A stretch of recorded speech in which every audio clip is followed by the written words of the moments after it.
오늘은 종말론에 대해서 공부를 하겠습니다. 공부하기 전에 한 가지 광고를 좀 드리겠습니다.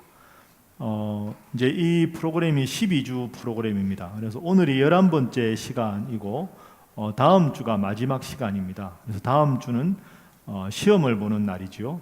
시험을 보도록 하겠습니다. 그 다음 주는 1과부터 11과까지 배운 것 전체 내용의 요약에서 핵심을 알려드리겠습니다. 우리가 한 번 듣는다고 다 아는 게 아니지 않습니까? 그래서 가장 중요한 내용 위주로 제가 프린트물을 하나 만들든지 해서 여러분들에게 미리 나눠드리고 그것을 정리하는 걸로 그렇게 하겠습니다. 그 다음 주에는 그렇게 하는데요.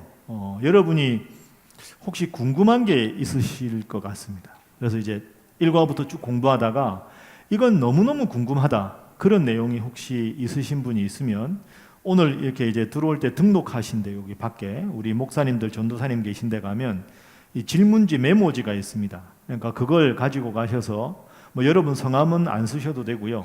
주제, 교회론 뭐 이렇게 종말 이렇게 해서 여러분 질문을 이렇게 써주시면 되겠습니다. 그래서 사무국 앞에 가면 우리 신일 소통이 함이 있거든요. 거기다가 여러분 성함 쓰실 필요 없고 거기다가 내주시면 질문이 얼마나 들어올지 모르겠는데 다 할 수는 없어도 꼭 해야 되는 질문이 있으면 제가 전체 요약할 때 그 내용을 가지고 하도록 하겠습니다.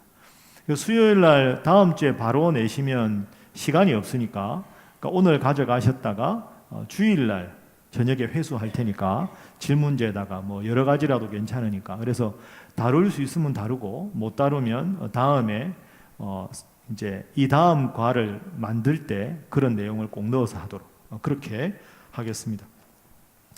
자, 오늘은 종말론 하기 전에 교회론 복습을 좀 하겠습니다. 82페이지 보시죠. 교회론 복습입니다. 교회론.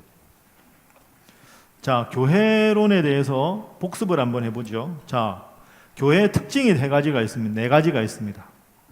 하나의, 그죠? 그 다음 뭡니까? 거룩한, 그 다음에 보편적인, 그 다음에 사도적인 교회. 그러니까 전 세계 모든 교회는 이 네 가지 특징이 있습니다. 하나의 교회라는 말은 하나님 한 분 하나님을 모신 교회 이런 뜻이고, 거룩한 교회는 교회 성도들이 거룩한 게 아니라 거룩하신 하나님께서 교회를 이끄시기 때문에 거룩하다. 구성원의 거룩이 아니라 하나님의 거룩이다.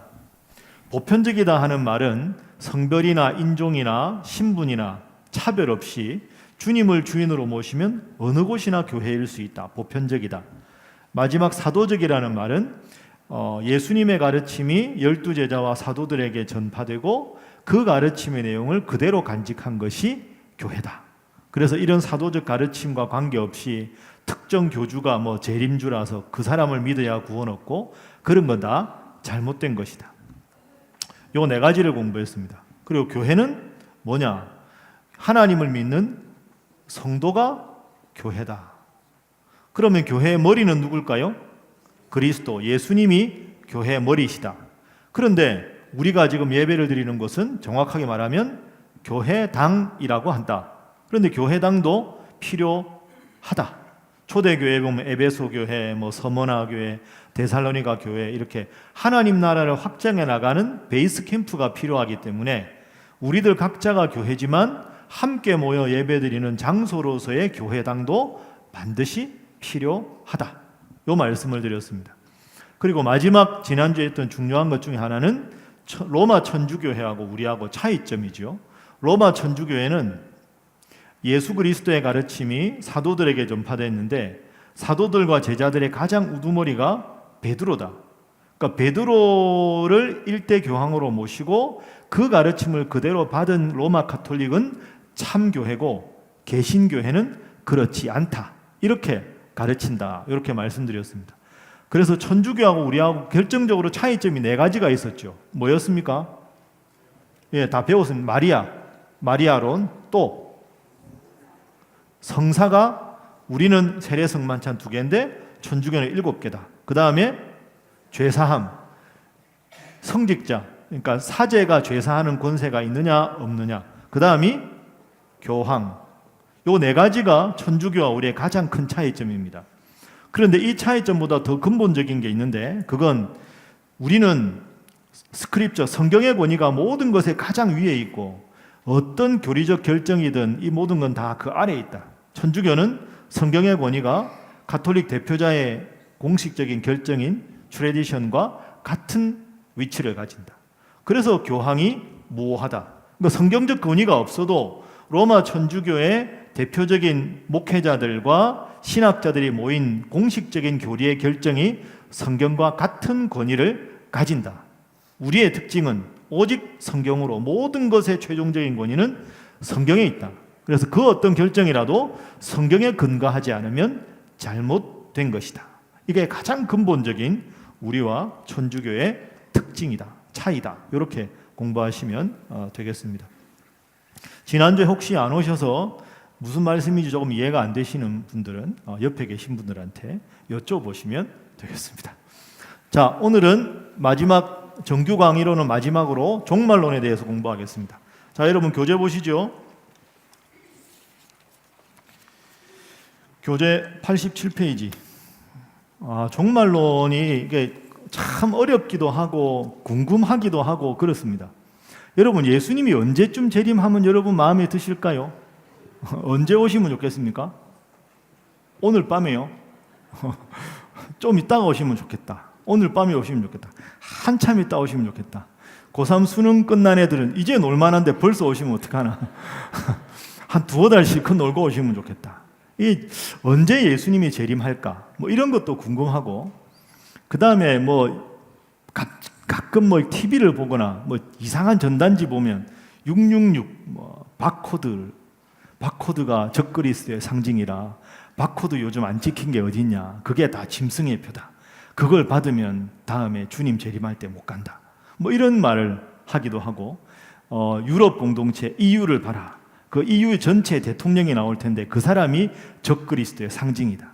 그래서 그 사람이 적그리스도고 최후의 전쟁을 뭐 아마겟돈에서 한다. 뭐 이런 시나리오도 있었고, 러시아가 경제적으로 정말 어려워져 가지고 미국하고 러시아가 양대 산맥이었다가 러시아가 계속 몰리자 러시아가 너무너무 화가 나서 중동 쪽에 무기를 팔다가 미국한테 들키고 이래서 이스라엘과 미군이 연합군을 만들고 중동 나머지하고 러시아가 연합군을 만들어서 최후의 전쟁이 일어나는데 그게 아마겟돈 전쟁이다. 그게 인류 최후의 전쟁이다. 그래서 EU를 주목하라. EU의 대통령이 누가 되냐? 666. 최근에 나오는 신천지는 요한계시록에 보면 14만 4천 명만 구원을 받는다. 우리만 구원을 받는다.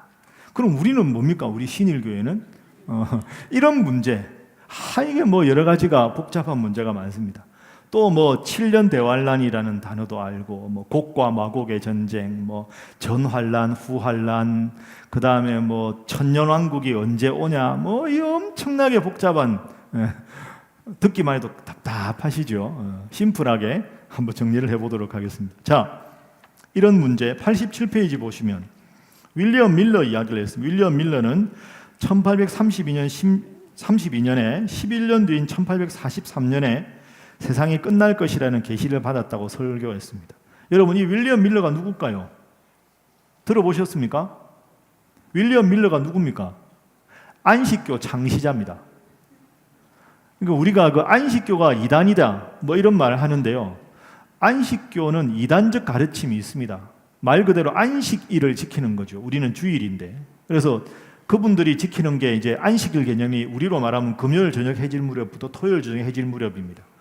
근데 안식교는 대부분의 이단들과는 달리 이런 표현이 좀 그런데 아주 생활이 건전합니다. 그래서 일반적으로 사회에 해악을 끼치는 정도의 이단은 아니다. 그렇지만 가르침에 심각한 문제는 있다. 보통 이렇게 주장을 정리할 수 있습니다. 우리나라에도 많이 오죠. SD 뭐 이렇게 삼육두유, 뭐 삼육대학 뭐 이런 게 다 이제 그쪽입니다. 윌리엄 밀러가 안식교의 창시자입니다. 그 예수님이 1843년에 재림한다 그랬습니다. 이게 사람한테 부담이지요. 재림 안 하면 좋은데 재림하면 큰일 나잖아요. 그래서 사람들이 보면 어떤 사람은 집을 팔고 농장과 소유물을 다 처분하고 약 500명이 흰옷을 입고 주님 오실 날을 기다렸습니다. 1842년 12월 30일 자정이 되었을 때 아모스라는 늙은 술 주정꾼이 사람들이 모여있는데 기분이 좋아가지고 술을 먹고 알딸딸 해가지고 나팔을 불었습니다. 근데 그 나팔이 주님 강림의 나팔인 줄 알고 사람들이 뛰어나가다가 많이 다쳤습니다. 일부는 병원에 입원하기도 했죠.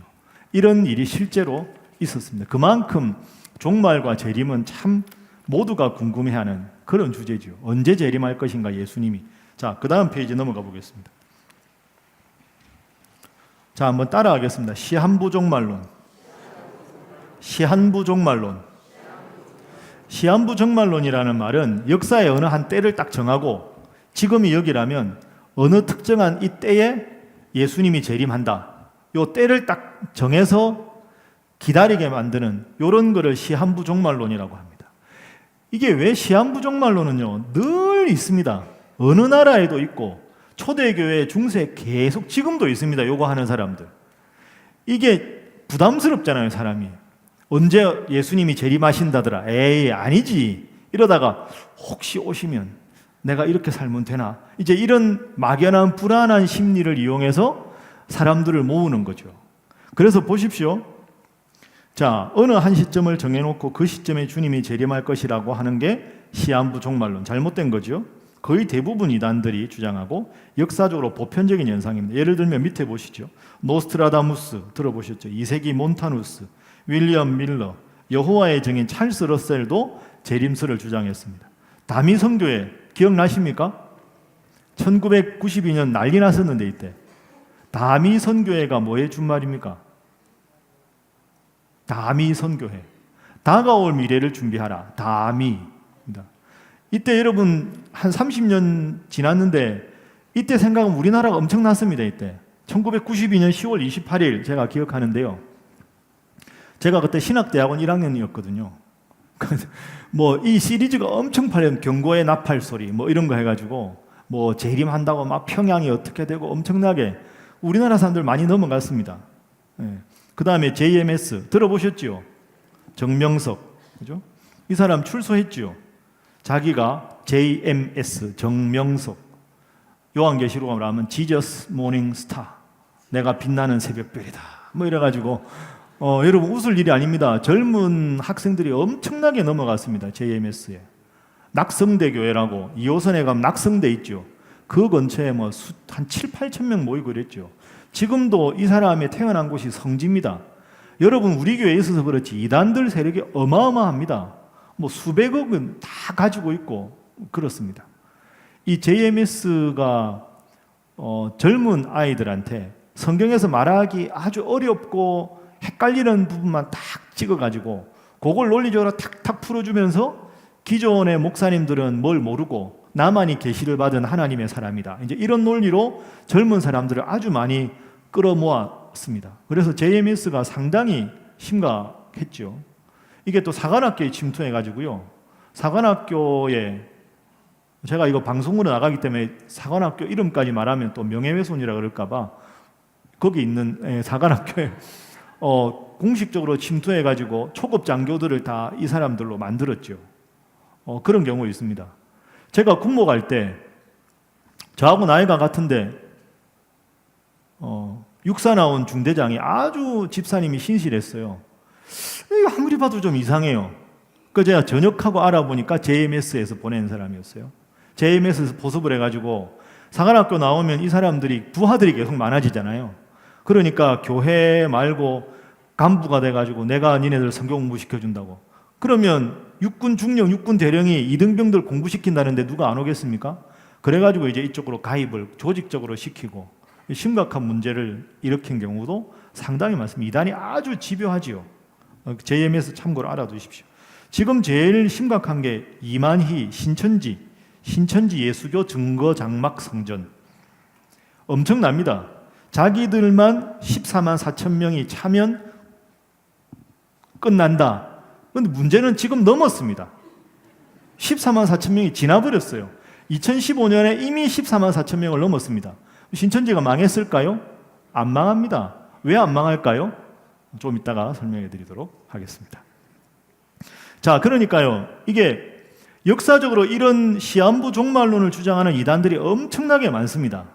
이유는 앞으로 일어날 일에 대해서는 사기쳐도 그 미래가 현재가 될 때까지 모르니까 사람들을 끌어모으기 제일 쉬운 방법이 시한부 종말론 주장하는 겁니다. 그러니까 사실은 아주 다른 목회자들이 갖지 못했던 영적인 카리스마를 자기가 가진 것처럼 보여가지고, 이 사람들이 또 주장하는 게 주로 직통계시지요. 나는 하나님하고 거의 직통계시이다. 다른 목사님들은 영안이 어두워가지고 다 이런데 나만 직통계시다. 뭐 이런 주장을 합니다. 그리고 이분들 모임에 가면 이상하지 않습니다. 진짜 뜨겁습니다. 이단 모임에 가보시면 아유, 너무너무 뜨거워요. 데일 정도로 뜨겁습니다. 엄청나게 모이지요. 근데 이단의 교주들은 처음부터 나오지 않습니다. 이제 쉽게 말하면 군부를 떼는 거죠. 뭐 한 3일 집회 이러면 집회 전에 찬양 계속 한 2-5시간 하고 막 밤새 기도하고 이렇게 하고 마지막 쯤에 이제 교주님이 이렇게 딱 이렇게 나와가지고 직통계시를 받는 분들은 표정이, 복장이 이렇지 않습니다. 제가 보니까 직통계시를 받는 교주들은 주로 강대상이 높습니다. 그러고요, 회중석하고 강대상의 거리가 아주 멉니다. 그래야 좀 신비로워 보이지 않습니까? 그리고 양복은 주로 하얀 양복을 주로 입습니다.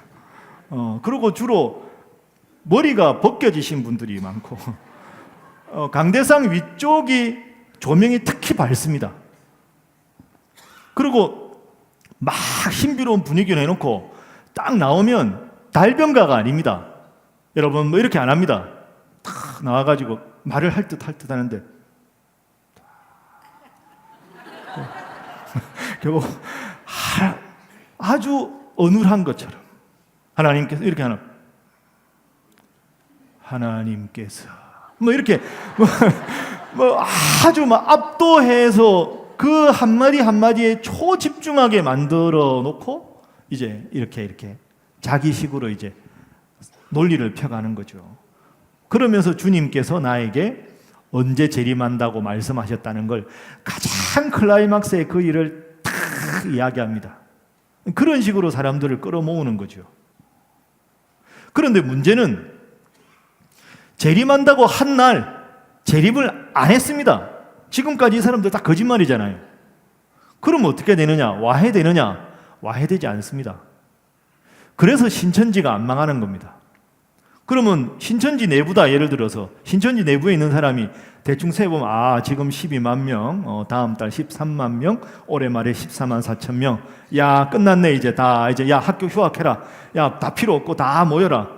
이제 재림이 다 돼갔다. 우리 식구들 총출동 해서 재산 다 바치고 다 하고 이제 우리는 천국 간다. 딱 이런 분위기가 됐는데, 누가 봐도 14만 4천 명이 오늘 내일인데 14만 4천 명이 분명히 넘었는데 주님이 안 옵니다. 이게 문제 아닙니까? 그러면 화가 나겠죠. 저 사람 거짓말장애인가? 이렇게 되는 거죠. 그러면 그때 교주가 나타나야 되는 거죠. 그럼 나타나서 뭐라고 할까요? 여러분, 죄송합니다. 제가 그동안에 사기를 쳤습니다. 이럴 수는 없잖아요. 그럼 그분들이 와서 뭐라고 할까요? 나타나기 전에는 사람들이 다 교주를 믿으면서도 배신감이 묘하게 있지 않겠습니까? 그러면 딱 나타나서 죄송하다는 말 하지 않습니다. 아까처럼 또 침묵 모드로 들어가는 거죠. 이러면서 막 이렇게 쳐다보고 이렇게 하면서 이제, 여러분 얼마나 실망이 크십니까? 뭐 이제 분위기를 잡아가지고 무슨 말 할까 했는데 눈물을 막 흘릴 듯한 표정으로 그런 말을 하는 거죠. 주님이 이 땅을 심판하시려고 했는데 사랑의 주님이 그 수많은 영혼이 지옥 가는 걸 너무 가슴 아파하셔서 눈물을 머금고 제가 주님께 조금만 더 기회를 달라고, 조금만 더 시간을 주시라고, 그러면서 이제 보다 많은 영혼이 천국 가고 이렇게 이제 분위기를 또 잡는 거죠. 그러니까 시한부 종말론자들이 예언했을 때 주님이 재림하지 않아도 망하지 않는 논리가 또 나오는 거죠. 또 하나 논리는요, 이게 신천지인데요, 14만 4천 명이 넘어가면 안 망합니다. 그러면 아무리 들어도 자꾸 화가 날 거 아니에요. 19만, 20만 계속 되는데 이게 뭔가? 그 다음에 논리는 자체 경쟁을 시키는 겁니다. 여러분, 14만 4천 명이라도 다 같은 14만 4천이 아닙니다. 여기에도 알곡이 있고 가라지가 있습니다. 이러면서 이제 14만 4천 명 안에 들기 위한 자체 경쟁을 유도하는 거죠. 그러니까 신천지는 왕의 족속들 뭐 이런 식으로 용어를 쓰면서 거룩한 하나님의 사람들 뭐 이런 식으로. 그러니까 그러면 14만 4천 명이 넘어가도 신천지는 망하지 않고 더 열성분자들이 많아지는 거죠. 그전에는 14만 4천 명을 채우는 데 집중했는데 이제는 옆에 있는 동료가 적이 되는 거예요. 여기 있는 이 사람보다 내가 더 열심히 해야 내가 알곡이 되잖아요. 그럼 옆 사람을 제치는 만큼 내가 더 구원의 가능성이 많은 거죠. 그럼 더 열심을 내는 거죠. 그러면 그 열심을 내면 그 막대한 자금과 이 모든 것은 지도부로 들어가는 거죠. 신천지가 안 망하는 겁니다. 그런 논리가 끊임없이 계속되는, 그러니까 참 사람이 강한 것처럼 보이지만 너무너무 약한 존재. 그래서 신천지가 잘 되고 있다. 이 말씀을 드리고 싶습니다. 그럼 우리는 어떻게 해야 되느냐? 중요한 건 좋은 교회에서 신앙생활 잘 하면 됩니다. 그런데 빠지는 것 자체가 괜히 호기 부리지 마시고 열심히 그냥 좋은 교회에서 신앙생활 하시면 되겠습니다. 좋은 교회가 어딜까요? 예, 옆에 분들과 인사하겠습니다. 신일교회에서 열심히 신앙생활 하시기 바랍니다. 다시 한번 합니다. 말씀만 하지 마시기 바랍니다. 하겠습니다. 자, 그럼 지금부터 요한계시록 공부하겠습니다. 요한계시록이 미래, 종말에 관한 책이지요. 그래서 모든 이단들은 요한계시록을 가지고 미래에 대해서 예언을 합니다. 아직까지 미래는 되지 않았으니까 사기를 쳐도 거짓말인지 모르잖아요. 그래서 신천지도 항상 요한계시록 이야기하죠. 그래서 요한계시록도 중요한 책인데 너무 계시록만 집중적으로 하는 건 사실은 조금 위험할 수도 있습니다. 그런데 여러분, 요한계시록이 쉽습니까? 어렵습니까? 어렵습니다. 요한계시록 읽어보면 기쁘신가요? 부담스러우신가요? 부담스럽죠. 이게 문제입니다. 부담스럽고 걱정스럽고. 왜 이렇게 어려울까? 요한계시록이. 요한계시록에 보면 무슨 단어 나오면 인, 나팔, 대접, 옛뱀, 용, 바벨론 뭐 이런 말, 뭐 회색 말을 타고 이상한 짐승이 나오고. 아니, 이왕이면 좀 쉽게 쓰시지 왜 이렇게 성경을 어렵게 하나님이 쓰셔가지고 요한을 통해서 이렇게 우리를 힘들게 하시나? 이것부터 해결해야 되겠죠. 자, 요한계시록에 대한 이슈가 3가지인데요. 첫 번째, 왜 이렇게 어려운가? 왜 요한계시록이 이렇게 어려운가? 이것부터 한번 설명을 해보겠습니다. 자, 요 교재에 있는데요. 저를 보시면 되겠습니다. 요한계시록이 언제 쓰였는가? 대부분 학자들은 AD 95년경에 한번 따라하시죠. 도미시안 황제. 이 사람이 도미티안이라고 하고도 도미시안이라고 하는데요. 이 도미시안 황제 때 사도 요한이 하나님 앞에 계시를 받은 걸 쓴 게 요한계시록이라고 주장합니다. 그 도미시안, 도미티안 이렇게 하셔도 되겠습니다. 그런데 이 도미시안 황제가 아주 기독교를 박해하던 황제입니다.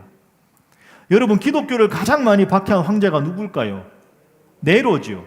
도미시안 황제 별명이 제2의 네로입니다. 그 정도로 박해를 많이 했습니다. 하나님을 믿고 예수님 믿는 사람들을 엄청나게 박해했죠.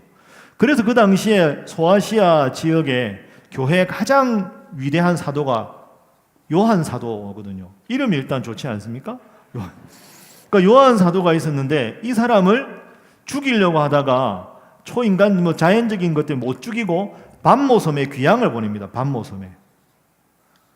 그러니까 반모섬에 있는 사도 요한이 자기가 목회하던 교회들 에베소, 서머나, 버가모, 두아디라, 사데, 빌라델비아, 라오디게아 이 7교회에다가 편지를 보낸 게 요한계시록입니다. 그러니까 편지 정도는 로마에서 다 허용을 해주거든요. 그러면 이게 요한의 고민이 있는 거예요. 2가지 고민이. 자, 첫 번째, 신앙생활 잘 해라. 이게 요한계시록 쓴 목적이거든요. 도미시안 황제가 박해하더라도 배교하지 말고 주님 잘 믿어야 합니다, 여러분. 제가 여기 있다고 흔들리지 마시고 주님 잘 믿으십시오. 신앙을 격려하기 위해서 썼습니다. 그런데 문제는 이걸 직접적으로 쓸 수가 없다는 겁니다. 예를 들어서 여러 성도 여러분, 도미시안 황제 오래 갈 것 같죠? 오래 안 갑니다. 얼마 안 있으면 하나님이 심판하실 테니까 조금만 더 참고 열심히 신앙생활 하십시오 라고 할 수가 없습니다. 왜? 편지는 검열을 하니까. 그러니까 도미시안 이제 이 요한이 밤모섬에서 편지를 써서 7교회에다가 회람을 하고 편지를 보내면 밤모섬에서 사도 요한을 지키는 로마 군인들이 일단 편지를 검열을 하는 거죠. 편지 검열을 해서 심각한 문제가 있으면 편지를 반출을 안 시키는 겁니다. 그러니까 이제 요한의 고민이 여기 있는 거죠. 신앙생활 잘 하라고 격려해야 되고 도미시안 황제의 박해가 오래 가지 않는다는 걸 강조해야 되는데 도미시안 황제의 박해가 오래 가지 않는다. 로마 정부는 좀 이따 하나님 망하게 하실 것이다. 이런 말을 노골적으로 쓰면 검열에 걸려서 편지가 나갈 수가 없는 거죠. 그러면 이게 두 가지 과제가 있는 거죠. 편지 검열은 통과해야 되고 편지를 읽는 사람들은 그 수수께끼 같은 편지 검열을 통과하기 위한 암호가 뭔지를 풀 수 있어야 되고 그래서 이제 유대 묵시문학에서 쓰는 아주 다양한 상징적인 숫자나 표현이나 수수께끼 같은 표현들을 해서 로마 군인들은 읽어서 무슨 말인지 모르고 편지를 받는 사람은 이거 우리가 이미 알고 있는 전통에서 이 숫자는 이런 뜻이잖아. 이거 용은 이런 뜻이지. 바벨론은 이런 뜻이지. 라고 알 수 있게 해야 되기 때문에 수수께끼 같은 표현이 많다. 이렇게 이해를 하셔야 되겠습니다. 자, 지금까지 말씀드린 내용이 89페이지입니다. 왜 이상한 상징적인 표현이 많은가? 편지 검열을 피해서 신앙을 권면하기 위해서다. 그래서 이런 어려운 표현들이 많다. 그런데 이런 어려운 표현들은 우리가 보기에는 어렵지만 다니엘서라든지 에스겔서에 워낙 상징적인 표현이 많기 때문에 그걸 읽는 그 당시 사람들, 성도들은 뭔지를 다 이렇게 이해할 수 있는, 우리는 벌써 2000년 후니까 또 우리와는 민족이 다르니까 우리는 모르지만 그들은 이해할 수 있었다. 이렇게 생각하시면 되겠습니다. 이게 어려운 이유고요. 두 번째, 요한계시록에 제일 문제가 되는 게 14만 4천 명입니다. 자, 14만 4천 명에 대해서 한번 공부를 하겠습니다. 여기 제가 성경 구절을 하나 썼죠. 그거 하기 전에 요한계시록 전체 주제 구절 하나 보겠습니다. 계시록, 여러분 이거 쓰십시오. 이게 요한계시록 전체 주제입니다. 제일 중요한 구절, 요한계시록 2장 10절. 이게 뭘까요? 화면에 나오죠. 자, 함께 읽어보겠습니다. 시작. 너는 장차 받을 고난을 두려워하지 말라. 볼지어다 마귀가 장차 너희 가운데에서 몇 사람을 오게 던져 시험을 받게 하리니 너희가 10일 동안 환난을 받으리라. 내가 죽도록 충성하라. 그리하면 내가 생명의 면류관을 내게 주리라. 아멘. 이게 계시록 전체 주제 구절입니다. 자, 앞부분 다시 보시죠. 2장 10절 앞부분. 너는 장차 받을 고난을 두려워하지 말라. 이 말은 도미시안 황제가 박해해도 두려워하지 말아라. 마귀가 장차 너희 가운데 몇 사람 오게 던져 시험을 받을 것이다. 하나님 잘 믿는 사람이라고 감옥에 투옥되는 일도 있고 난리를 겪을 것이다. 그러나 중요한 게 그거죠. 10일 동안 환난을 받으리라. 저 10일이 뭘 뜻할까요? 도미시안 황제의 통치 기간을 말하는 겁니다.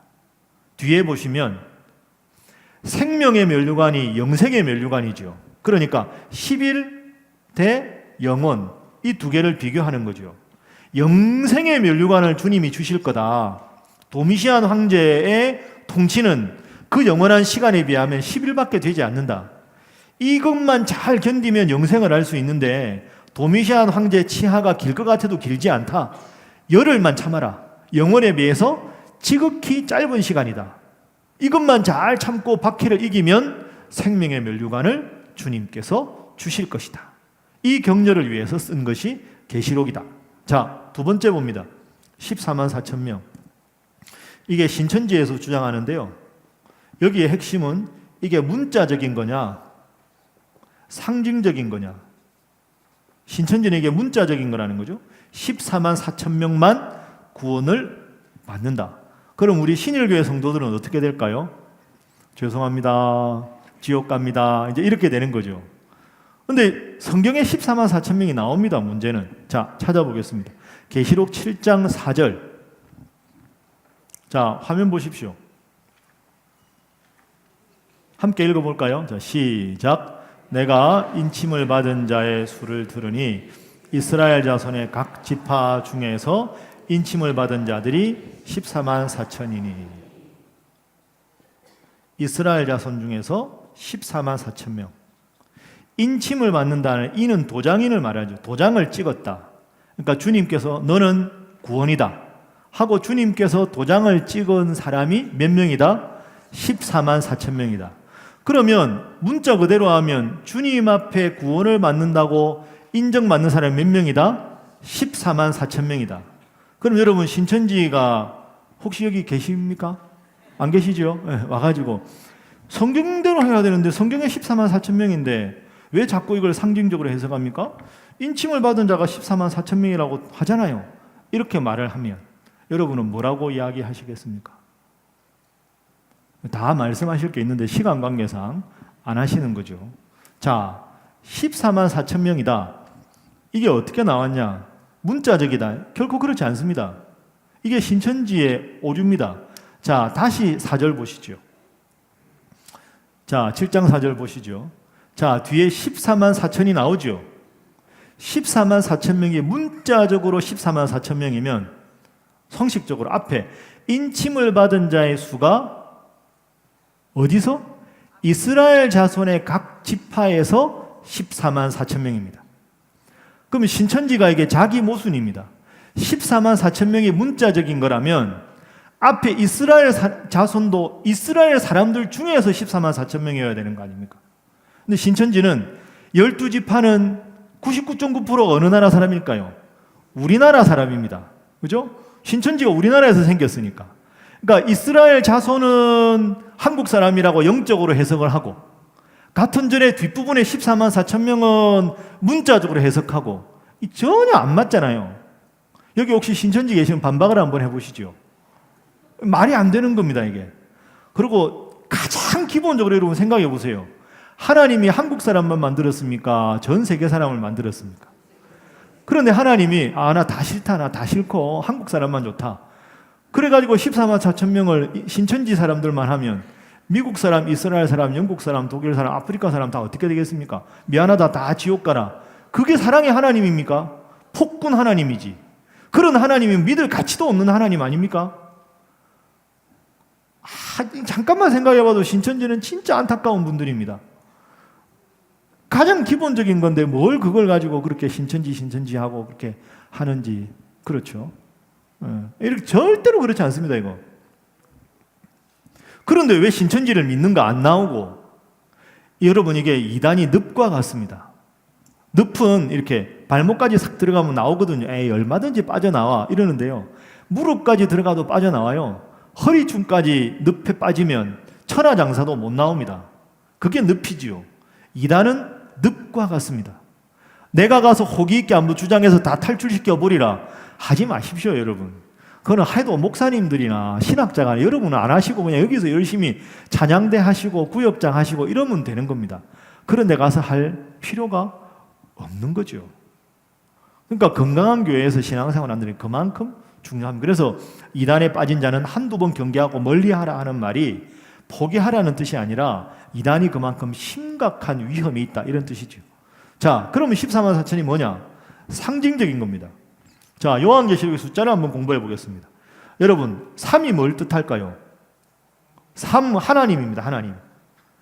하나님, 성부, 성자, 성령. 그렇죠? 3은 하나님을 뜻합니다. 인간은 4입니다. 계시록에서. 동서남북, 봄, 여름, 가을, 겨울, 상하, 좌우 이런 식으로 4가 인간을 뜻하는. 3하고 4하고 더하면 얼마일까요? 7. 그래 7이 서양에서 완전수가 되는 거죠. 하나님과 인간이 합해진 숫자, 완전수. 3하고 4하고 곱하면 12. 그래서 12가 완전수가 되는 겁니다. 예수님 제자가 몇 명입니까? 12명. 예수님 왜 11명 안 하고 13명 안 하고 12명 하셨을까요? 12명은 완전함을 뜻하니까. 이스라엘 지파가 몇 지파입니까? 12지파. 왜 하필 12지파일까? 12가 이렇게 완전을 뜻하니까 부족함이 없이 완전하다 이런 뜻이죠. 그럼 14만 4천을 분석해 보면 12 곱하기 12 곱하기 1000입니다. 그러니까 하나님 앞에 완전하다, 충만하다, 많다, 모자람이 없다. 거기다가 또 완전함을 곱하고 수많은 걸 뜻하는 1000. 그러니까 14만 4천 명은 이루 헤아릴 수 없이 주님 믿는 모든 사람 이런 뜻이지 결코 문자적인 게 아니다. 이렇게 생각하셔야 됩니다. 능히 헤아려 없이 많은 하나님을 믿는 사람들, 예수님을 구원자로 믿는 사람은 구원을 얻는다. 그럼 우리가 신일교회 다니면 어떻게 될까요? 예수님을 구원자로 믿으면 구원을 얻는다. 옆에 분들과 악수 한번 하겠습니다. 축하합니다. 신앙생활 잘 하시기 바랍니다. 자, 이 증거를 한번 보겠습니다. 7장 4절 다음에 9절이 있습니다. 9절. 자, 화면 한번 보시죠. 7장 9절. 자, 한번 함께 읽어봅니다. 시작. 이 일 후에 내가 보니 각 나라와 족속과 백성과 방언에서 아무도 능히 셀 수 없는 큰 무리가 나와 흰옷을 입고 손에 종려가지를 들고 보좌 앞과 어린 양 앞에 서서. 아멘. 자, 요한계시록은 시간 관계상 간단하게 말하면 장면이 땅, 천상 이렇게 왔다 갔다 합니다. 그러니까 14만 4천 명을 또 다른 환상에서는 9절에서 어떻게 표현해? 다시 보시죠. 9절. 자, 이 일 후에 다른 환상에서 구원에 대한 환상을 보니까 사도 요한이 각 나라와 족속과 백성과 방언에서 아무도 능히 셀 수 없는 큰 무리, 흰옷. 여러분, 흰옷이 무슨 뜻일까요? 희다. 죄를 깨끗하게 씻음을 받았다. 그러니까 예수님의 보혈로 죄 씻음을 받았다 하는 게 흰옷이지요. 종려나무가 언제 나옵니까? 예수님 예루살렘 성에 입성하실 때. 그러니까 흰옷을 입었다 하는 것은 예수님의 보혈로 죄사함을 받았다. 종려나무 가지를 들었다는 것은 예수님 믿고 천국에서 승리를 노래한다. 그러니까 이 사람들이 다른 말로 하면 구원받은 사람들. 근데 앞부분에 보시면 각 나라와 족속과 백성과 방언에서 아무도 능히 셀 수 없는 큰 무리가 구원을 받았다. 그 사람들이 이 사람들이죠. 완전하고 정말 헤아려 올 수는 많다. 14만 4천 명을 더 구체적으로 풀어낸 게 9절입니다. 그러니까 14만 4천 명은 결코 문자적으로 해석하면 안 된다. 그는 성경을 정확하게 해석한 것이 아니다.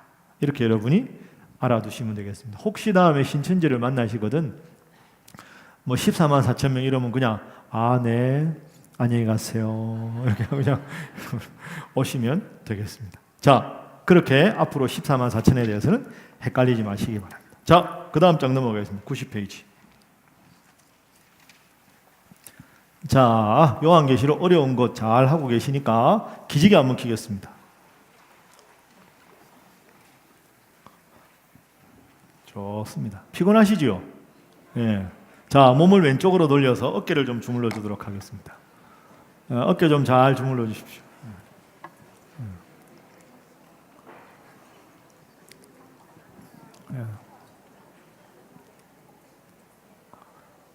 자, 반대로 가겠습니다.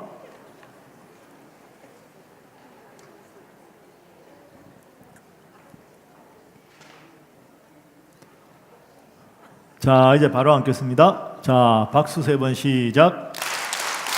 다시 3번 시작. 여러분 참 대단하십니다. 수요일 날 저녁에 이렇게 오는 게 참 쉽지가 않은데, 저야 목사라서 오지만 참 여러분들 제가 저기에 있으니까 또 빵하고 우유 들고 들어오시는 분들이 참 하나님이 얼마나 기뻐하실까. 참 훌륭하신 분들입니다. 참 훌륭하십니다. 다음 주까지 내내 훌륭하시기를 바랍니다. 자, 옆에 분들과 인사하겠습니다. 앞으로도 훌륭하시기 바랍니다. 자, 3번째 하겠습니다.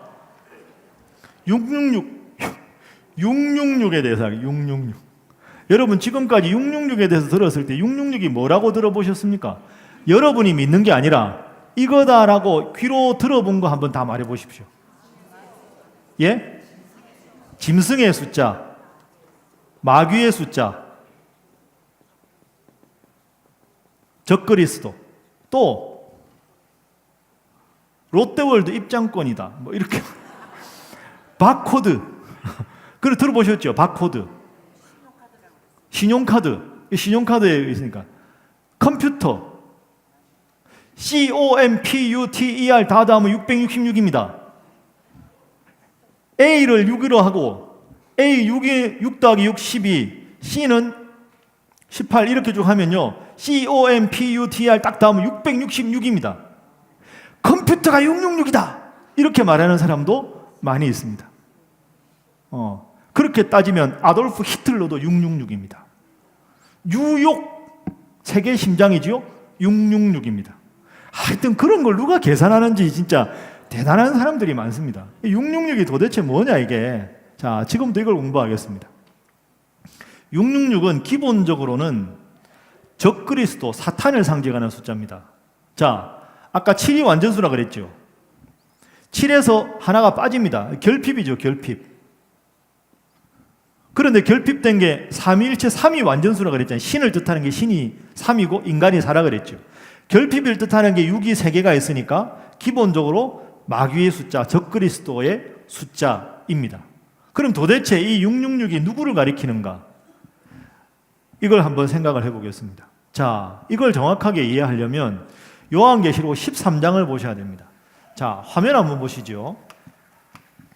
요한계시록 13장을 666에 대해서 하도 다른 설명들이 많으니까 성경적으로 한번 풀어보겠습니다. 자, 15절부터 보십시오. 그가 권세를 받아 그 짐승의 우상에게 생기를 주어 그 짐승의 우상으로 말하게 하고 또 짐승의 우상에게 경배하지 아니하는 자는 몇이든지 다 죽이게 하더라. 짐승의 우상이 누구냐 하면 도미시안 황제를 말합니다. 그러니까 그때 당시의 역사를 보면 이 도미시안 황제가 황제를 숭배하는 동상을 곳곳에 만들어 가지고 그 상에다가 절을 하게 만들었습니다. 그러니까 15절에 짐승의 우상, 도미시안 황제의 얼굴을 따놓은 동상, 그 우상에게 경배하지 않으면 어떻게 한다? 죽인다. 하나님께 경배해야 되기 때문에 그 황제에게 예배하지 않는다. 그럼 죽인다는 뜻이지요. 16절. 그가 모든 자, 곧 작은 자나 큰 자나 부자나 가난한 자나 자유인이나 종들에게 그 오른손이나 이마에 표를 받게 하고, 그래서 저것 때문에 바코드라고 말하는 거죠. 바코드가 없으면 매매가 안 되지 않느냐. 바코드가 저 이마의 표다. 이렇게 되는 거죠. 17절. 누구든지 이 표를 가진 자 외에는 매매를, 그렇지. 그래 컴퓨터. 열차표를 해도 컴퓨터로 하고 인터넷. 이 666이다. 바코드. 매매를 못하게 한다. 바코드가 컴퓨터가 없으면 매매가 안 된다. 그 표는 짐승의 이름이다. 18절. 지혜가 여기 있으니 총명한 자는 그 짐승의 수를 세어보라. 그것은 사람의 수니 그의 수는 666이니라. 자, 지금부터 666의 정체를 풀어보도록 하겠습니다. 다시 15절 봅니다. 15절은 아까 말씀드린 대로 황제의 성상을 만들어서 여기에 숭배를 하게 했다. 그죠? 경배하지 않는 자는 죽인다. 자, 16절 보겠습니다. 자, 오른손이나 이마에 표를 받게 했다. 이 말은 황제에게 숭배한 사람에게 표를 나누어 주었다. 표를 나누었다. 그러니까 이게 뭐냐 하면 황제에게 절을 한 사람들에게 절했다고 표를 주는 거죠.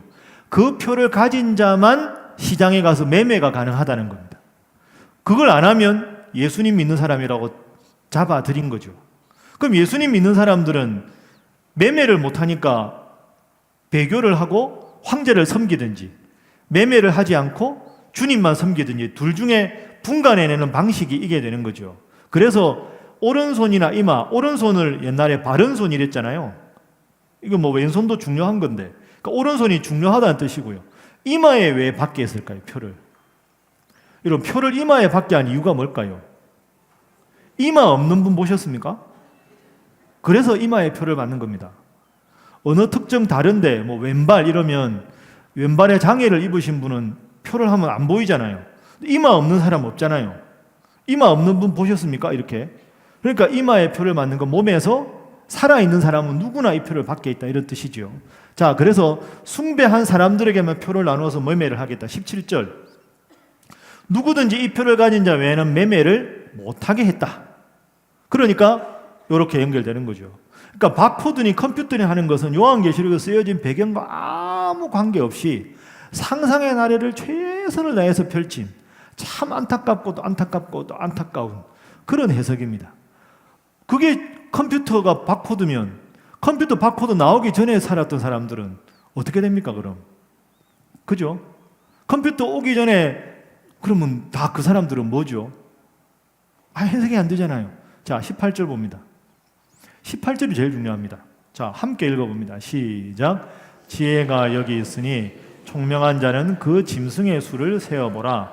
그것은 사람의 수니 그의 수는 666이니라. 아멘. 자, 저 화면 잘 보세요. 근데 이제 사도 요한이 편지를 썼지만 고민이 있어요. 666 표를 받지 말아라. 안 된다. 이렇게 말을 했는데, 그럼 읽는 사람이 666이 뭐지? 다 헷갈리면 편지를 쓴 소용이 없잖아요. 666이 뭔지를 알아야 될 거 아닙니까? 편지를 읽는 사람이. 그래서 결정적인 힌트를 18절에 주는 겁니다. 지혜가 여기 있으니. 이 말은, 자, 지혜롭게 생각하세요. 쉽게 말하면 주목하세요. 이 뜻이죠. 머리 좋으신 여러분들은 그 짐승을 뜻하는 숫자가 뭔지 생각해 보세요. 하고는 힌트를 딱 줍니다. 그 수는 사람의 수다. 이 말은 666은 사람을 뜻한다. 이 힌트를 주는 거죠. 그것은 사람의 숫자다. 그 사람을 뜻하는 거다. 이게 666이다. 이렇게 되는 겁니다. 그러니까 666의 정체는 사람이다. 이렇게 되는 거죠. 자, 다시 처음으로 돌아갑니다. 요한계시록이 어느 황제 때 쓰여졌다 그랬습니까? 도미시안 황제지요. 그런데 만약에 도미시안이 666이다 이렇게 하면 편지가 통과될까요? 안 될까요? 안 되죠. 그 병사들이 보고 황제를 능욕했다 이럴 거 아닙니까? 자, 도미시안 황제 별명이 뭐라 그랬습니까? 제2의 네로입니다. 제2의 네로. 제2의 네로. 이건 다 성도들이 알고 있는 거예요. 네로 같은 짓을 한다. 근데 네로라는 단어에 원래 신약 요한계시록에 쓰여진 그리스, 헬라어로 뭐라고 부르냐? 이렇게 부릅니다. 공식 명칭이 네론 카이사르가 네로의 공식 이름입니다. 그런데 이 네론이라는 단어가 로마 황제는 원래 라틴어로 표현해요. 라틴어로. 네론이 신약 성경은 헬라어로 이렇게 쓰여 있는데요. 우리가 네론이라고 부르나요? 네로라고 부르나요? 네로 부르죠. 로마 황제는 뭐 마르쿠스 아우렐리우스 이런 식으로 라틴어식으로 부르는데 이걸 라틴어 표기로 받추면 네로가 됩니다. 자, 그런데 요 당시에 이 사람들은 우리처럼 아라비아 숫자를 쓰는 게 아니기 때문에 단어 하나하나가 고유한 숫자를 뜻해요. 그러면 N, E, R, O, N. N이 뭐냐? N이 50, E는 6, R은 500, O는 60입니다. 그럼 N은 얼마일까요? 아까 50이라 그랬죠? 이거 다 더하면 얼마입니까? 암산으로 666이죠. 그래서 666은 제2의 네로인 도미시안 황제를 가리키는 겁니다. 그러니까 지금 황제가 도미시안 황제가 곳곳에 성상을 만들고 우상 숭배해서 자기에게 절하지 않으면 표를 못 받으면 매매 못하게 하지 않느냐. 그러나 이게 누구냐? 제2의 네로의 짓을 하는 도미시안 황제다. 그런데 이 도미시안 황제의 치하는 아까 2장 10절에서 11일 동안 환난을 받을 것지만 이겨내라. 그래야 생명의 멸류관을 주님께서 주실 것이다. 그러니까 도미시안 황제라고 체크를 빨리 하게 하기 위해서 지혜로운 자는 그 숫자를 세어보라. 그 수는 사람의 숫자니 666이더라. 이렇게 되는 거죠. 제가 만약 이렇게 설명을 하면 그렇구나 이러면서도 그래도 혹시 바코드일 가능성도 있지 않을까? 그래도 컴퓨터가 있지 않을까? 그렇게 생각하거나 이거는 배 목사 생각이지 그거 틀렸다 이렇게 말하고 다른 말을 할 수도 있을까 봐 요 이야기 하나 하겠습니다.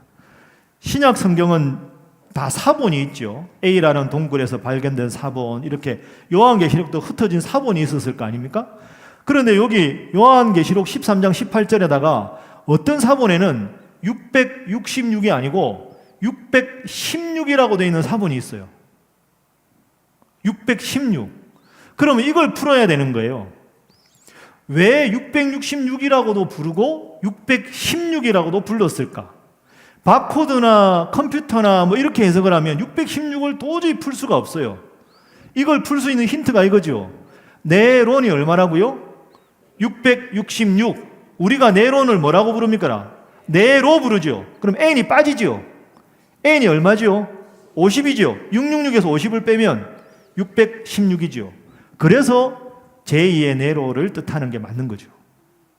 이게 요한계시록에 쓰여진 배경을 가지고 읽는 거지, 이렇게 안 읽고 계시록에 쓰여진 배경과 전혀 관계없이 오늘 이 시대에 뭐 컴퓨터다, 바코드다, 뭐 롯데월드 입장권이다, 이게 뭐 안 보이다가 이렇게 레이저를 쏘면 이게 보이지 않느냐, 이게 다 뭐 어떤 사람은 또 앞으로 마이크로칩을 이렇게 우리한테 이식할 텐데 그게 다 또 뭐 그거다, 전혀 그렇게 생각 안 하셔도 됩니다.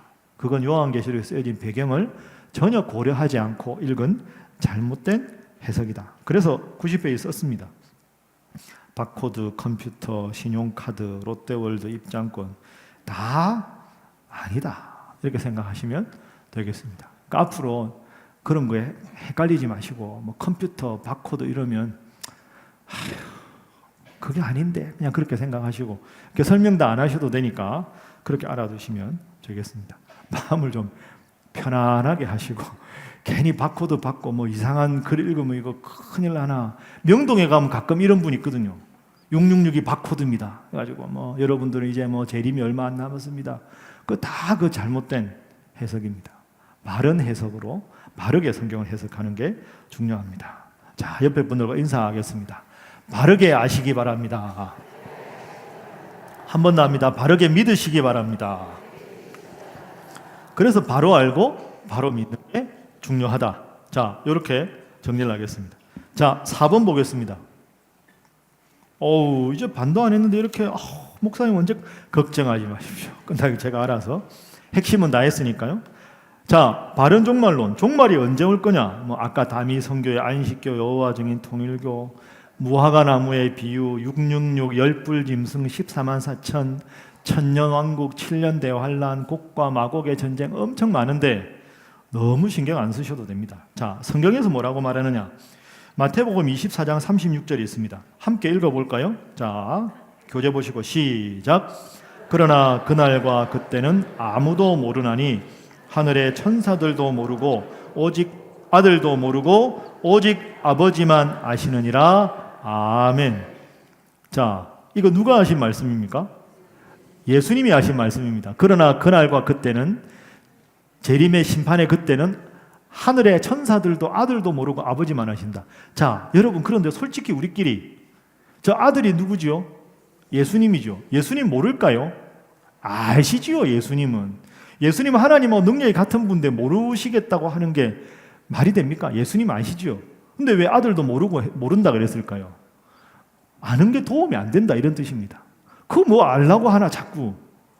여러분, 주님이 언제 재림할지 알면 여러분 신앙생활 더 열심히 하실 것 같습니까? 안 그런 것 같죠. 그러면 그 전에 열심히 놀다가 마지막에 힘을 내서 주여 몇 번 하고 아유 천국 간다 뭐 이렇게. 그러니까 이게 예수님이 그날과 그때는 천사도 모르고 아들도 모르고 아버지만 아신다 하는 말씀의 깊은 의미는 때에 관심을 두지 말아라. 나를 따르는 게 기뻐서 좋아서 믿음 생활 잘하면 되지. 그게 언제냐? 그때만 신경 쓰는 건 신앙생활에 도움이 되는 게 아니다. 그래서 성경은 종말에 대해서 기본적으로 때에 대한 관심이 아니라 기본적인 신앙생활의 태도가 중요하다. 이게 성경의 가르침입니다. 자, 저를 한번 따라 하시죠. 종말적 삶, 종말론적 삶. 이게 좀 다른데요. 종말적인다, 이 말은 마지막 때에 딱 그것만 자꾸 신경 쓰는 게 종말적인 겁니다. 이거 별로 좋은 거 아닙니다. 이건 성경에서 말하는 건 종말론적인 삶, 에스카톨로지컬 라이프. 이건 주님이 오늘 오시든 내일 오시든 1년 후에 오시든 10년 후에 오시든 주님을 잘 믿는 신앙의 태도를 잘 유지하는 것. 때가 언젠가가 아니라 주님이 좋아서 주님 믿는 게 항상 기쁜 신앙의 태도를 유지하라. 이게 종말에 관한 성경의 가장 중요한 가르침입니다. 그래서 여러분, 주님 믿는 게 좋으십니까? 좋아야 합니다. 여러분, 예수를 열심히 지금까지 믿어서 아까워서 그런 게 아니라 주님 믿는 게 참 좋은 일이지요. 힘들어도 기도하며 하나님이 위로를 해주시고, 그 아무리 좋은 일이 있어도 하나님 앞에 겸손할 수 있고, 누군가를 위해서 간절히 기도하면 하나님 들어주시고, 그리고 우리가 죽어도 천국 갈 수 있고, 이게 얼마나 기쁜 일입니까? 그러니까 주님을 믿는 것 자체가 좋고, 그러다가 주님이 오시면 더 좋고, 이게 성경적 가르침입니다. 따라하겠습니다. 지금도 좋고, 오시면 더 좋고. 이게 신앙. 지금은 좋은데 주님은 안 오면 좋겠는데, 이건 아닙니다. 지금도 좋고 오시면 더 좋고. 옆에 분들과 인사 한번 하겠습니다. 믿음 생활 잘 하시기 바랍니다. 한 번 더 할까요? 말씀만 하지 마시기 바랍니다. 그렇습니다. 자, 그게 핵심입니다. 오른쪽 넘어갑니다. 그 밑에 보지요. 마태복음 25장 13절 따라합니다. 그런즉 깨어 있으라. 이게 핵심입니다. 깨어 있으라. 언제 오시더라도 깨어 있는 믿음 생활이 제일 중요하다. 깨어 있으라. 오늘 이거 끝나고 제가 마무리 기도할 때 주님이 오시면 오시면 오시는 거고, 이렇게 돼야 돼. 내일 오시면 오시는 거고, 이렇게 생각이 아직 안 되는데 이럴 거는 없다, 이렇게 생각하죠. 자, 오른쪽 넘어갑니다. 오른쪽에 위에서 성경 구절 다음에 여러 사람들의 잘못된 가르침에 현혹되지 말아야 합니다. 막 이것저것 갖다 붙여가지고 이상하게 미래에 대해서 예언하거나 하는 거 잘못된 겁니다. 왜? 밑에 있는 대로 성경은 사사로이 풀어서는 안 되기 때문입니다. 자, 이제 마지막 부분 몇 가지만 정리하겠습니다. 이 종말에 관한 본문들을, 어려운 본문들이 몇 개 있습니다. 현재적 종말, 요한복음 3장 18절, 그를 믿는 자는 있죠. 자, 이거 함께 읽어볼까요? 시작. 그를 믿는 자는 심판을 받지 아니하는 것이요 믿지 아니하는 자는 하나님의 독생자의 이름을 믿지 아니하므로 벌써 심판을 받은 것이니라. 아멘. 자, 밑에도 읽습니다. 시작. 내가 진실로 진실로 너희에게 이르노니 내 말을 듣고 또 나 보내신 이를 믿는 자는 영생을 얻었고 심판에 이르지 아니하나니 사망에서 생명으로 옮겼느니라. 아멘. 이런 구절을 읽다 보면 좀 이렇게 헷갈릴 때가 있습니다. 왜냐하면 심판은 우리가 미래에 받는다고 생각하는데 위의 구절에 벌써 심판을 받은 것이니라. 밑에 영생은 다음에 천국 가서 얻는 건데 영생을 얻었고 벌써 심판을 받았다. 영생을 얻었다. 이게 과거형이잖아요. 앞으로 믿는 건데 얻는 건데 이게 뭐냐? 가끔 성경 읽다 보면 미래의 재림이고 미래의 영생인데 왜 이런 말씀이 있을까? 이런 구절이 좀 어려운데요. 이런 구절은 그 본문의 배경을 정확하게 생각해야 되는데 그냥 쉽게 예를 하나 들면 이런 겁니다. 예를 들어서 여러분 유년부 초등학교 1, 2학년 아이들이 1부 예배 끝나고 2부에 성경 공부를 하는데 성경 퀴즈 대회를 합니다. A팀, B팀 나눠가지고 이제 A팀, B팀 초등학교 1, 2학년들이 성경 퀴즈 대회를 하는데 한참 이제 막 하고 있는 중반쯤 갔는데 비슷해졌어요. 점수가. 그런데 목사님이 딱 들어와가지고 야, 나 좀 끼워줘라. 그리고 나 A팀 할게 하고 A팀에 목사님이 또 앉았어요. 그러면 B팀 애들이 뭐라고 할까요? 아유, 끝났다. 안 해. 이렇게 되는 거죠. 딱 그런 분위기입니다. 지금 이 분위기가. 그러니까 예를 들어서 지금 승부는 아직까지 안 났지만 이미 목사님이 초등학교 1학년들 게임하는데 와서 앉아있으면 끝났다 이건. 볼 것도 없어. 끝났어. 이런 맥락으로 한번 생각해 보죠. 자, 다시 보면 그를 믿는 자는 심판을 받지 않는 것이요 믿지 아니하는 하나님의 독생자를 믿지 아니하므로 벌써 심판을. 그러니까 지금 예수님이 이미 왔는데 예수님에 대해서 예언하는 것도 아니고 예수님이 왔는데 눈앞에 있는 예수님을 보면서도 안 믿는 사람들에 대한 안타까움으로 그러면 당신들은 이미 심판을 받은 거야. 눈앞에 예수님이 있는데도 어떻게 당신이 예수님을 안 믿을 수 있어? 이런 맥락에서 안타까움으로 눈앞에 계신 예수님을 알아보지 못하는 데 대한 것이 이 예수님도 안 믿으면 이미 끝난 거야. 당신은 심판받은 거지 뭐. 이렇게 이해하시면 되겠습니다. 자, 밑에 부분도 마찬가지지요. 예수님을 믿는다. 그럼 예수 눈앞에 있는 예수님 믿으면 이미 영생을 얻은 것과 같다. 이렇게 이해하시면 되겠습니다. 넘어가겠습니다. 자, 마지막 5번째 보겠습니다. 종말을 기다리는 태도. 이게 결론입니다. 1번. 자, 다시 따라합니다. 종말적 신앙, 종말론적인 신앙. 두 개 중에 어떤 게 맞는 겁니까? 종말론적 신앙이 맞는 거죠. 종말적 신앙은 그냥 주님이 재림하는 때만 자꾸 전전긍긍해가지고 바코드 신경 쓰고 컴퓨터 신경 쓰고 EU 신경 쓰고 그래 생업도 다 안 하고 이러는 잘못된 거, 주로 이단에 빠지는 그게 아니라 종말론적인 거. 아멘 주 예수여 오시옵소서. 자, 요한계시록 22장 20절 화면 봅니다. 함께 읽어보죠. 시작. 이것들을 증언하시니가 이르시되 내가 진실로 속히 오리라 하시거늘 아멘 주 예수여 오시옵소서. 아멘. 따라합니다. 아멘 주 예수여 오시옵소서. 믿습니까?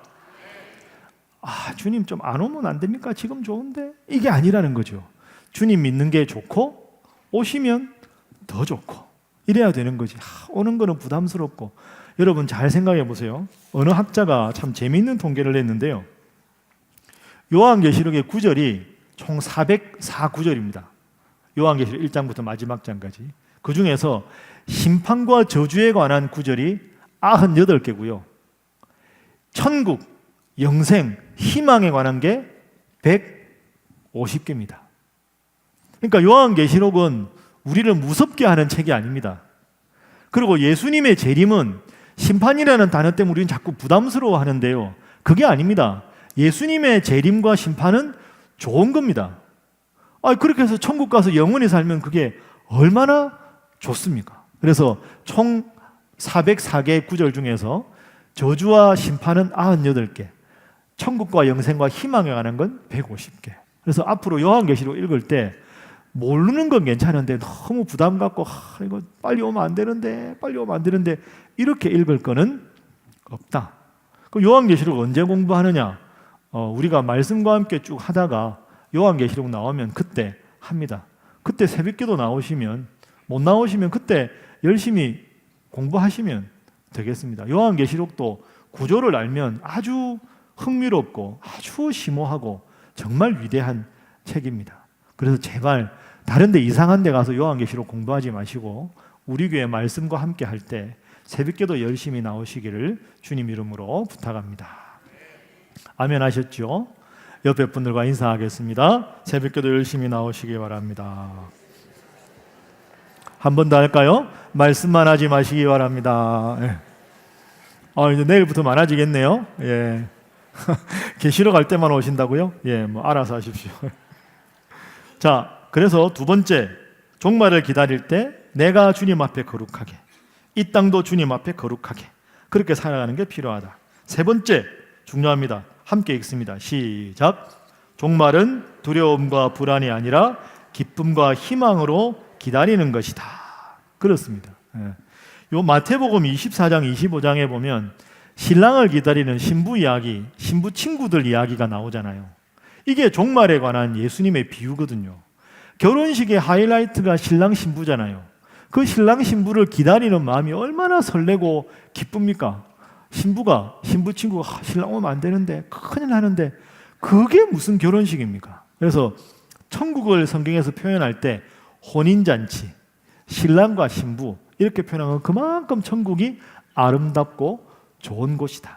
그래서 우리가 주님의 재림을 기다리는 태도가 두려움이 아니라 기쁨이 될 수 있기를 주님 이름으로 축복합니다.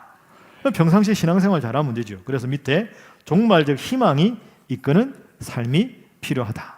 자, 마지막 한 가지만 정리하고 마치겠습니다. 이게 아주 복잡한 문제인데 딱 하나로만 정리하겠습니다. 여러분, 아까 말씀드린 대로 7년 대환란, 천년왕국, 곡과 마곡의 전쟁, 아마겟돈 전쟁 이런 거는 어떻게 됩니까? 그거 별로 신경 쓰지 마십시오. 그건 여러분들에게 너무 어렵기도 하고요. 그게 중요한 게 아닙니다. 제일 중요한 건 깨어 있으라. 이게 제일 중요한 거죠. 신앙생활이라는 게 기쁘고 즐거우면 그 어떤 상황도 다 해결할 수 있는 겁니다. 그러니까 그런 거 비본질적인 거 신경 쓰지 마십시오. 사람이 죽으면 어떻게 됩니까? 이거 많이 질문하시는데요. 이것만 정리하고 마치죠. 사람이 죽으면 어떻게 되느냐? 천국 갑니다. 가면 됩니다. 그냥 오라 그러면 가면 되는 거죠. 오지 말라 그러면 안 됩니다. 가야 됩니다. 그럼 가면 됩니다. 천국에 가면 되는 거죠. 그럼 천국 가면 우리가 어떤 모습일까? 궁금해 하십니다. 교통사고 당한 분은 천국에서도 교통사고 당한 모습인가요? 아기 때 죽으면 아기 때 모습이고 장수하신 분은 장수하신 분인가요? 뭐 이런 질문 하는데 아닙니다. 그런 거. 천국은 부활체로 존재합니다. 부활체. 그러면 부활한 우리의 몸이 뭐냐? 고린도전서 15장 44절에 나오는데요. 따라하겠습니다. 신령한 몸. 신령한 몸이라는 단어가 있는데 천국에서의 우리의 모습인데 이 신령한 몸이라는 단어는 신구약 전체 딱 한 번만 쓰이는 단어입니다. 그러니까 이 신령한 몸이라는 단어는 다른 본문에 전혀 없어요.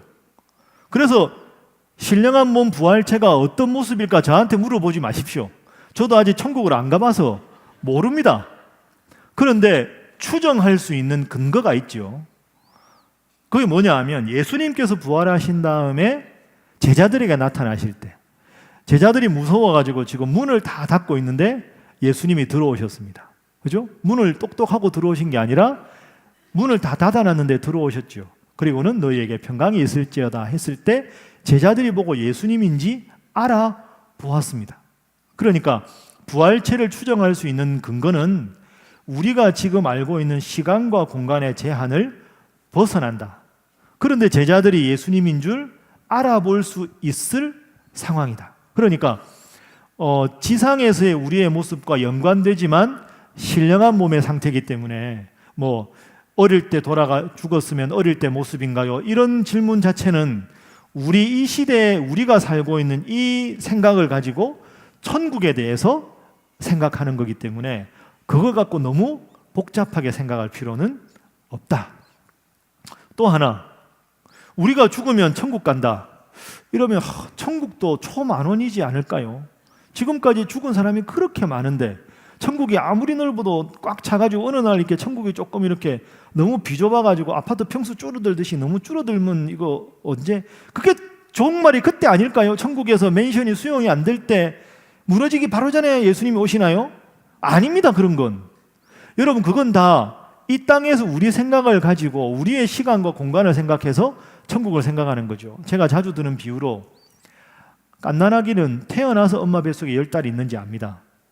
지가 새 보지 않습니다. 새 보고 나온 애는 애가 아니죠. 나와서 지식으로 배워보니까 엄마 뱃속에 10달을 있었다. 그 아이한테 전국에 있는 모든 사람들이 거짓말로 너는 뱃속에서 한 달만 있었다. 모두가 거짓말이라면 그 아이는 한 달이라고 알 겁니다. 그러니까 엄마 뱃속에서 나와서 이 세상에서 삶을 끝낼 때까지가 시간과 공간에 우리가 지배를 받는 거지 태어나기 전과 죽은 이후에 천국에서의 삶은 시간과 공간에 제한이 없습니다. 그러니까 우리 생각으로 천국에 점점 사람이 많아지면 뭐 꽉 차니 이런 생각할 필요가 없다.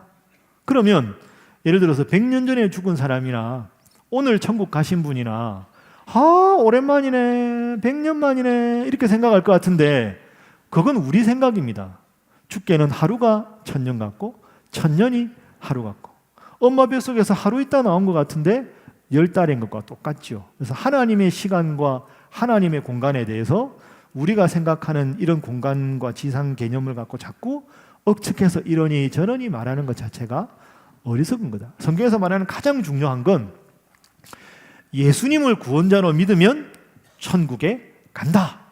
그럼 우리가 천국 가서 잘 지내다가 그럼 예를 들어서 우리가 살아있을 때 예수님이 오시면 예수님하고 새하늘과 새 땅에서 행복하게 살면 되고 예수님 재림하기 전에 내가 먼저 천국 가면 천국 가서 안녕하세요 하고 예수님하고 살다가 행복하게 있다가 어느 순간 예수님께서 재림하시면 재림할 당시에 지상에 있던 사람들 그 사람들과 천상에 있던 우리가 함께 만나서 새하늘과 새 땅에서 완벽하게 아름답게 행복하게 살아가면 되는 거죠.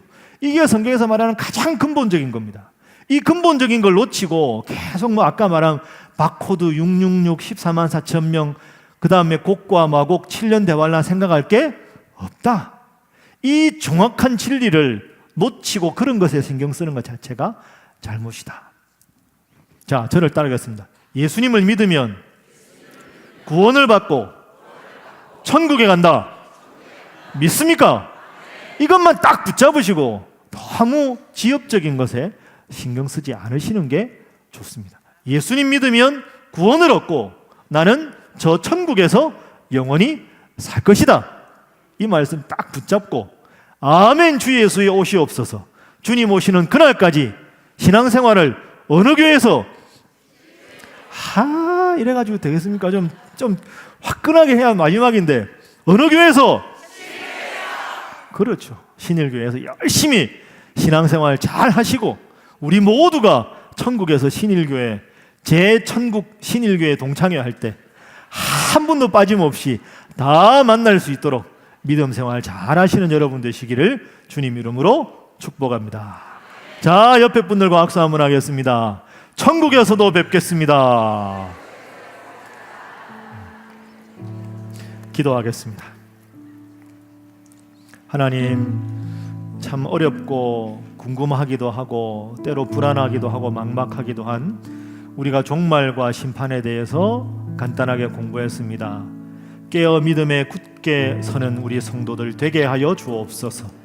잘못된 교리에 현혹되지 않게 하시고 매일 먹는 밥이 새로울 것 같지 않지만 보기에 좋고 화려해 보이는 불량식품 우리를 더 건강을 해치고 늘 먹는 밥과 반찬이 우리를 건강해 하듯이 늘 하나님 앞에 나와서 예배하고 기도하고 말씀 읽는 것이 특별한 것 같지 않으나 그것이 우리의 영을 살찌는 가장 첩경임을 우리 모두가 깨닫게 하여 주옵소서. 하나님 주신 이 좋은 교회에 와서 열심히 신앙생활하게 하시고 서로 성도들 간에 격려하고 기도하게 하셔서 예수 그리스도만이 나의 구원자임을 분명히 믿고 저 십자가를 바라볼 때마다 예수 내 구주를 고백하며 그 믿음 변치 않아서 저 천국 가는 그날까지 주님 잘 믿는 자들 되게 하여 주옵소서. 예수님을 믿고 그 구원 얻어 저 천국에 이른다는 가장 분명하고 가장 확실하고 가장 감명한 진리를 평생 붙잡고 믿음 생활 잘 하도록 하나님 함께 하여 주옵소서. 감사하며 예수님 이름으로 기도하옵나이다. 아멘.